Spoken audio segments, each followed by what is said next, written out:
Salut et bienvenue sur la chaîne MS Trading, c'est Romain qui vous parle. J'espère que vous allez tous et toutes très très bien. Écoutez, rapide vidéo pour faire un point sur le marché, mais surtout je vais vous montrer l'indicateur qui, moi, me donne le sentiment et surtout me donne l'indication que nous sommes potentiellement repassés sur un marché haussier. Donc bien évidemment, pour ceux qui ne me connaissent pas, je m'appelle Romain.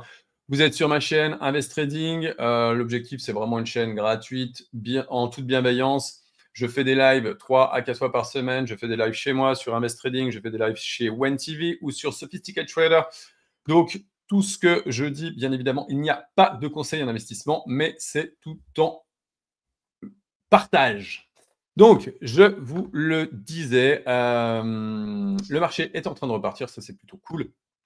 Pour ceux qui ne me connaissent pas, bien évidemment, je te laisse me suivre également sur mon feed Twitter que tu retrouves en bas de la description, sur lequel tu pourras retrouver, je fais des météo crypto tous les matins. Tous les matins, tu auras météo crypto avec les 3 plus grosses markets, le Fear and Greed Index qui était à 39 ce matin, et une news économique macro-éco basée sur le secteur des cryptos et bien évidemment une news sur la partie blockchain. Je fais des lives, des shorts, tu peux me suivre. Je te partage également mes trades en parallèle. Donc, dans tous les cas, si tu ne me suis pas, je t'invite bien évidemment à me suivre. Voilà, on redémarre, c'est cool. Hein. Ça, c'est plutôt cool. Le Fear and Greed Index, je l'indiquais sur mes shorts il y a quelques jours déjà. J'indiquais que le Fear and Greed Index était sous 40. Voilà, on naviguait entre 20 et 36. Ça, c'était vraiment bullish. Pourquoi? Parce que le sentiment de marché, les gens ne voulaient pas y aller et le prix montait. Donc ça, c'est quand même très bullish. Allez, on passe tout de suite à l'indicateur que je voulais vous montrer. J'ai mes alertes qui n'arrêtent pas de clipper puisque le marché était en train de repartir pleine balle. On a quand même pris, là, en 2 jours, ça c'est plutôt cool. Sur Bitcoin, on a pris quasiment 7 points. Donc ça, c'est plutôt top. Alors, c'est notre cher ami Ishimoku qui nous donne l'indication qui, pour l'instant, tu vois, le nuage Ishimoku. Je vous invite à aller le voir. Donc voilà, c'est ça. Hein. Ishimoku, ça s'écrit comme ça. Pour ceux qui ne le connaissent pas. Et généralement, quand nous avons une sortie du prix, ok, on a une sortie du prix du nuage, hop, on pousse comme ça. Eh bien, généralement, c'est un retournement de tendance. Pourquoi? Eh bien, parce que là, par exemple, quand on est en journalier, quand on a eu le passage sous le nuage, eh bien, on a une inversion de tendance. Donc, une tendance qui était haussière jusqu'à maintenant. On travaille le nuage et puis on passe à travers. Alors, attends, je vais virer celui-là qui sert à rien du tout pour le moment. Hop là, tac. Et donc, quand on est repassé le prix, repassé sous le nuage, tu vois, ça bagarre, et d'un seul coup, plap, patatras, on passe sous le nuage. Et là, il y a une tendance baissière qui s'affiche et qui est claire. Hein, Donc là, le retournement ici, puisqu'on l'a eu, on l'a eu à la baisse. Là, on a à la hausse ici sur le contrat BTC USDT. Et pour le coup, eh bien, c'est annonciateur de c'est plutôt bullish, j'ai envie de dire. J'en ai parlé la semaine dernière.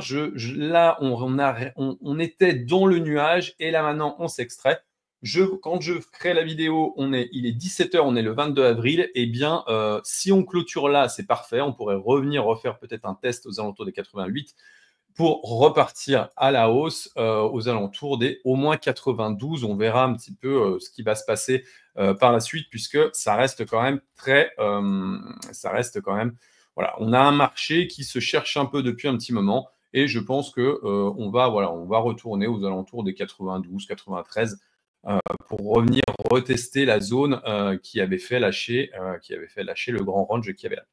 Donc, dans tous les cas, c'est la première des choses. La première chose à regarder, c'est qu'effectivement, on a un indicateur qui nous montre le chemin direction le nord et on a une Chikou qui est cette petite ligne verte là, dont on a besoin en fait qu'elle traverse et qu'elle se libère également. Donc, il faudra rester prudent jusqu'à 94 000. Dans tous les cas, il n'y a pas l'objectif étant, c'est de rentrer correctement. Ne rentrez pas sur des grosses candles comme ça, des grosses bougies vertes comme ça. Attendez des petits retests et puis pour repartir de plus haut. Mais dans tous les cas, Avant 94, pour ma part, eh bien, je resterai un petit peu sideline dans tous les cas. Pour ceux qui me suivent, vous le savez, je l'ai partagé en live. Vous pouvez retrouver les lives directement sur, bah voilà, là je l'ai partagé ici. Je viens de terminer avec Tisma. Et puis j'ai partagé les lives également de Sophie, sur lesquels je suis sur WenTV. Vous allez sur mon feed Twitter. Et comme ça, vous l'aurez en direct. Ce que je voulais vous montrer, c'est la différence entre le contrat sur lequel nous, on achète du spot en BTC, okay, du BTC en spot, et le contrat, en fait, futur. Donc, le contrat futur, à la différence, c'est quoi? Eh bien, c'est que nos chers amis sont encore clampés dans le nuage. Tu vois, ici, on est toujours dans le nuage, alors que là, on s'en est extrait. Pour ma part, je reste très prudent et on revient encore aux alentours de 93-94, puisque tant qu'on ne s'est pas extrait de ce nuage, ça reste quand même assez touchy de rentrer.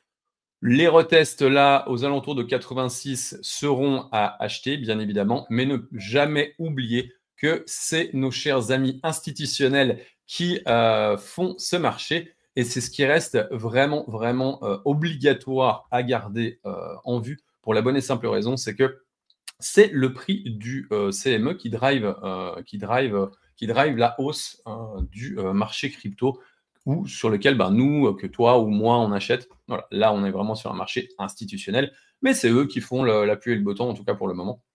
Donc là, on a vraiment un prix, en tout cas, qui pourrait aller au moins jusqu'à 93 385. Quand tu regarderas cette vidéo, eh bien, écoute, je t'invite à aller regarder où est-ce qu'on en est, puisque aujourd'hui, voilà, il est 17h, on est le 22 avril, et on ne sait pas où ça va aller. Par contre, on a quand même une indication que potentiellement, on est capable, le prix est capable de retourner aux alentours de 86 000 pour repartir à la hausse. Nous verrons bien, vous le connaissez, tant que la clôture n'a pas eu lieu, eh bien, écoutez, on ne sait pas. Mais en tout cas, l'indication que l'on a là, maintenant, tout de suite, à l'heure où je vous fais la vidéo, eh bien, c'est que le prix a fait pump it, et on est sorti de ce nuage Ishimoku qui validerait, en tout cas, si on clôture aujourd'hui là, ça serait absolument magnifique, les amis, très clairement. Donc, je ne sais pas si vous l'utilisez. Dans tous les cas, c'est quelque chose de très, très visuel, même pour les débutants. Donc, allez le regarder. Pour une tendance, même si tu veux faire de l'investissement un peu plus long terme, eh ben, je trouve que c'est un excellent outil pour commencer à investir un peu plus proprement, je dirais, sur toute la partie crypto et même sur d'autres assets comme les indices ou des actions. Ça s'utilise très, très bien. Dans tous les cas, écoutez, j'espère que je vous ai apporté un petit peu de clarté dans ce marché. Je vous invite bien évidemment à me suivre, que ce soit sur YouTube, que ce soit sur X, et à rejoindre les lives que vous pouvez retrouver sur mon feed ou directement en mettant la petite cloche, et vous me retrouvez directement sur YouTube. Je vous dis à tout bientôt. N'hésitez pas à me laisser un commentaire pour me dire si vous êtes d'accord avec moi ou pas, à liker et à vous abonner. Ciao.